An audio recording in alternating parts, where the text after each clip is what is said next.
Let's talk about how you ended up on the Breakfast Club. You got a Facebook message Mm-hmm. from... Oh, so Boogie D. So he wanted me to come to Philly to do the radio station there. Okay. And, at the time, it was another money issue. Okay. Because I was like, all right, if I'm going to move to Philly and do Mhm. morning radio, I need to make more money. Yes. And it really definitely was. And honestly, I'm glad I did that because they came back around and offered me double what they offered me the first time.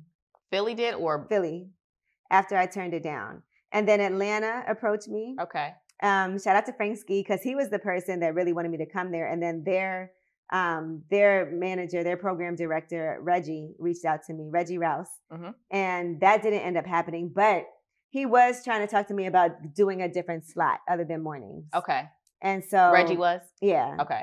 And then New York came last. Okay. And so I remember I was at a meeting with with Jay Stevens from Radio One.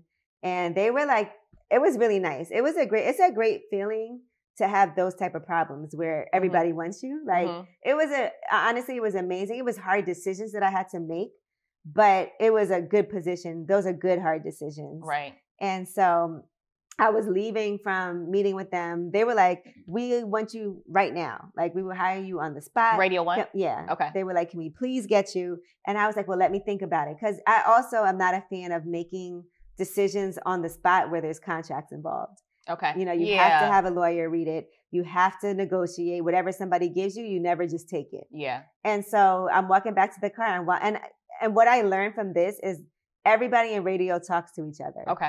Because it's not a coincidence that I'm walking back to my car and then somebody calls me from 105.1. Somebody told somebody who was like, call her now. And so I'm walking back to the car and they're like, listen, we have an opportunity for you here and it might take a little while, but are you interested? And I was like, absolutely. And I had to turn down the job in Philly in order to wait and hope that the job in New York would work out. So you turned down jobs in anticipation of another job that hadn't really panned out yet. Right. Okay. Because that's how radio is too. Like, they might tell you you're going to get something. Even with my new show, I knew about it for so long before I could talk about it. And so, and you're negotiating for a long time, it could fall through. Yeah. And so anything could happen. I mean, think about it. A pandemic happened. Right. And we have been talking about me doing something before the pandemic. Okay. And so there's people that had contracts on the table to be negotiated that happened and then it just didn't go through. Okay. And so it is a really tricky business and it is risky to say, I'm going to hold out and wait for this. But I ran into Wendy Williams and Kevin Hunter. It was a party. Okay. It was something like for T.I. Okay. And they were at the party. In New York? Yeah, it was in New York. And I didn't really know them. Like, I had interviewed Wendy on my show a couple of times, but nothing major. And so she stopped me and she was like, hey, hold out for the job in New York. Don't go to Philly. And I was like, because like I said, everybody talks. And so I guess she had heard about it. Somebody must have said something to her. And I was like, that is crazy. She was like, trust me. She was like, do not do that. Just hold out for that job. And I did. Wow. So Wendy Williams gave you some good advice.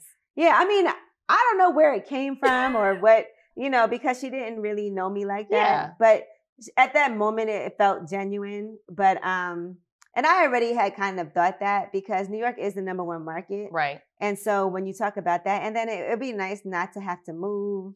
It'd be nice to do radio in a place where you grew up and know people and you're familiar. Because I think one of the things, and they had told me that I could take car service back and forth from Brooklyn to Philly every day and they would set it up. Oh, wow. But I said I wouldn't want to do that because I feel like if you're going to be representing an area, you should live there. Yeah.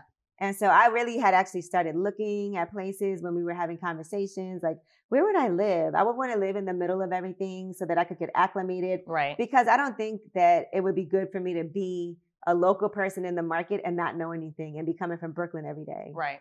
I think I'm with you. And I don't think I would want to travel to Philly either. Yeah. I mean, it's a long commute every day. Can you imagine? I'd be knocked out. Yeah. I think that's, yeah.